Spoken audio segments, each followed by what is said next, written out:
Се усложнува процесот на разговори за иднината на СЈО по полномошното на Катица Јанева за трансфер на сите предмети од специјалното во јавното обвинителство. Од преговарачките тимови на власта и опозицијата доаѓаат информации дека овој потег на шефицата на СЈО, која поради рекет 2 седмици е во притвор, најверојатно ќе повлече дополнителни консултации за натамошниот тек на разговорите. Мнозинството денеска повика на консензус заради европската иднина на земјата. ВМРО-ДПМН продолжува да работи на сценариот Република Северна Македонија да не добие датум за преговори со Европската Унија.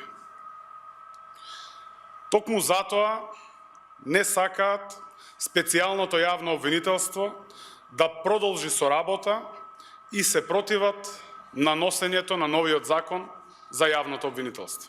ВМРО-ДПМН ги повтори позициите на лидерот Христијан Мицкоски, кој тој вчера ги објави на социјалните мрежи, дека власт има задни намери со законот за јавното обвинителство, самата себе си да се амнестира. Ние ги изложуваме и ги застапуваме нашите ставови кои кореспондираат со нов закон кој што треба да ја врати правната држава и нормално да има неселективна правда. Во моментов влада е селективна правда. Ако некој го кочи или сака да го силува донесувањето на законот предложен од страна на СДСМ, тоа е единствено СДСМ, со една единствена цел, само за да можат подоцна се амнестираат од целиот криминал кој што во моментов го прават.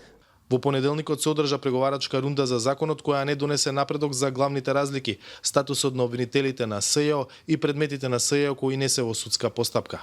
Нова средба се најавува за впеток. За Гласот на Америка од Скопје, Владимир Мирчевски.